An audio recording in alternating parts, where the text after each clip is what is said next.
বানারীপাড়ার মাদারকাঠি community ক্লিনিকের এইচএ সাদিয়া আফরিনের বিরুদ্ধে office ফাঁকি দেওয়ার অভিযোগ উঠেছে। তার দায়িত্বহীনতায় ভোগান্তি পোহাচ্ছে এলাকাবাসী। বানারীপাড়ার প্রতিনিধি জাকির হোসেনের তথ্যচিত্রে থাকছে বিস্তারিত।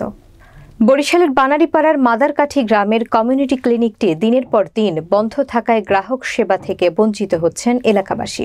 সরেজমিনে গিয়ে দেখা যায় মাদারকাঠি সরকারি প্রাথমিক বিদ্যালয় সংলগ্ন মাদারকাঠি কমিউনিটি ক্লিনিকটি বেলা 12:15টায় তালাবদ্ধ। চিকিৎসা নিতে আসা কিছু রোগী ছড়িয়ে ছিটিয়ে বসে আছে দায়িত্বরত এইচএ সাদিয়া আফরিনের আসার অপেক্ষায়। এলাকাবাসী জানায় অফিসটি মাসের মধ্যে 15 দিন বন্ধ থাকে, মাঝে মধ্যে খুললেও 12টার মধ্যে তালা মেরে চলে যায়। সংবাদকর্মীদের উপস্থিতি টের পেয়ে স্থানীয় এক মহিলা সেখানে উপস্থিত হন, যার কাছে ওই ক্লিনিকের চাবি থাকে, অথচ তিনি কমিউনিটি ক্লিনিকের কোনো কর্মচারী নন।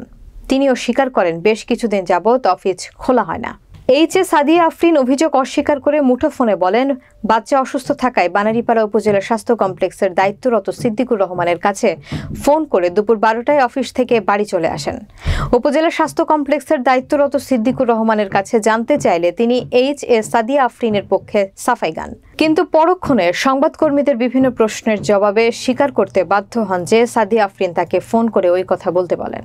পরিবার পরিকল্পনা কর্মকর্তা মোহাম্মদ ফখরুল ইসলাম বলেন, কিছুটা সমস্যা হচ্ছে, তবে তদন্তপূর্বক ব্যবস্থা গ্রহণ করা হবে।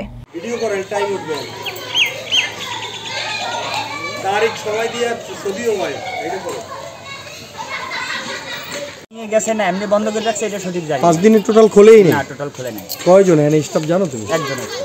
ও, তাহলে খোলেই না? না। তোমরা জিজ্ঞেস করো না যে কেন খোলেন না? ও জিজ্ঞেস করতে ওনারা নাকি আন্দোলনে গেছিল সরকারিকরণ করার জন্য। আন্দোলন থেকে আসার পরে উনি যেটা বলছে আর কি, যে এটা চালু করবে, সে ট্রেনিংয়ে যাবে গোপালগঞ্জ থেকে আসার পরে চালু করবে। ও, আন্দোলনে গেছিল? হ্যাঁ। আচ্ছা, আন্দোলন থেকে আন পর্যন্ত আর একদিন আসছিল, 5 দিন পরে আর এখন তো খোলা হয় না। কিন্তু এরা করে কি 10 টাকা 20 টাকা নেয়? 10 টাকা 20 টাকা নেয়? কেন নেয়? প্রত্যেকটা যারা বয়, হ্যাঁ 10 টাকা 20 টাকা করে নেয়। আচ্ছা আচ্ছা, ঠিক আছে। নাকি ট্রেনিং গেছে 5 দিন। তোমার নাম কি ভাই? মামুন। তোমার নাম কি মামুন? জি, আমাদের এই মিলে বাড়ি। আচ্ছা, এটার চার্জে কি আছে নাকি? এটার চার্জে তো এই বাড়ির যে ডাক্তার আর কি যে চালায় এটা, আজকে 5 দিন পর্যন্ত বন্ধ। সে যাওয়ার আগে বলছে নাকি এটা সে ট্রেনিংয়ে যায়, শুনছি আর কি। তো এই ট্রেনিং কোথায় যায়? তাই গোপালগঞ্জ ট্রেনিং আছে, এই দিয়ে শুনছি 5 দিন আগে। তারপর থেকে এখন পর্যন্ত আর খোলে না, এটা বন্ধ। আজকে আসেন, গতকাল আসছেন? এখানে কি কালকে খোলা দেখছেন? আজকে বা কালকের এইটা? ইনশাআল্লাহ না। হ্যাঁ, দেখেন না, খোলা দেখেন না? না, কালকেও দেখেন না, আজকেও দেখেন না?